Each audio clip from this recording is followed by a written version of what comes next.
been working with the continent of Africa for a long time. Over 80% of the transmission networks run through our control centers and are operated with our software. But most recently, along with the regional control centers that are localized, we've now created working with first the West African Power Pool to actually create a centralized control center in Benin, which actually manages all 14 countries, both the EMS, which is the energy management system that provides the flexibility and reliability to manage the power of the grid, while also implementing our markets management software, which allows the pricing and trade of energy across all 14 nations. The ability to now create this has now synchronized the grid between all 14 countries within the West African Power Pool. And then likewise, we're doing the same thing with a major project that's being developed.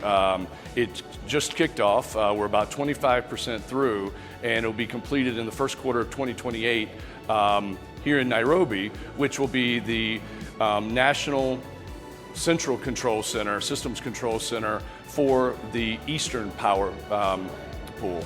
And with that, again, it'll have wide area monitoring so that you're able to identify and resolve issues on a faster basis, as well as we're also implementing not only our Grid OS market managements and our Grid OS energy management solutions, but we'll also be introducing our Grid Beats asset performance management, so that not only will we be driving the software and protection, but we'll also be able to manage assets and their use and lifetime of those assets to ensure they're reliable well into the future. As you think about the grid, it's dramatically changing, and here in Africa, it's no different than other places where the amount of renewable energy is skyrocketing as we want to make the grid more green and we want to make the generation more green. However, with renewable energy, it's much more dynamic and doesn't respond as easily and as well and be as consistent as gas power or coal power plants of the past. And so what we're able to do is with software and then the automation and control systems that are acting in millisecond time range, and then the grid software acting in a 1 to 3 second time range, you're able to identify problems faster. And using the wide area monitoring and our WAMPAC solution, you're actually able to identify high frequency oscillations or other very critical factors that could damage the grid or could actually cause wide area blackouts or rolling blackouts by addressing those issues with not only the orchestration software, but also having the fast response devices and fast acting software that could localize and create zonal control for the grid. No one can do it alone. And if you think about the type of partnerships that we think about with GE Vernova, it starts with our governments and communities, because that's where the need is based.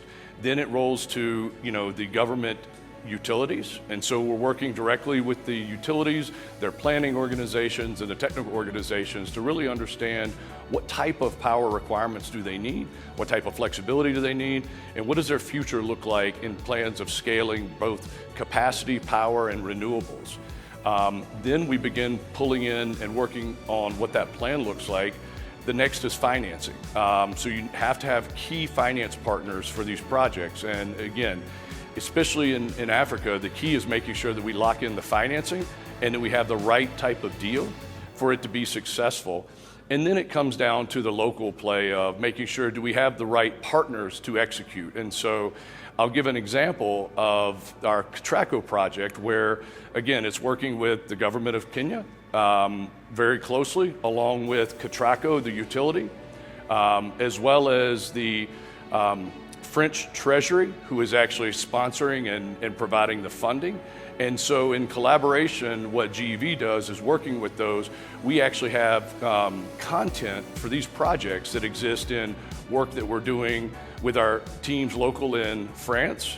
We have teams that are local here in country in Kenya. And then we're working with partnerships from, for example, is L&T as a civil partner to help construct the actual control centers where we're doing the software, we're doing the electronics and all of the control systems. And so again, it's a clear partnership that starts with the utilities, the communities, and the government, but you have to have partners in financing, and you have to have execution partners like that we have in L&T, and then local contracting support where we're bringing in labor and resources to support the execution of those projects. And again, no one can do it alone.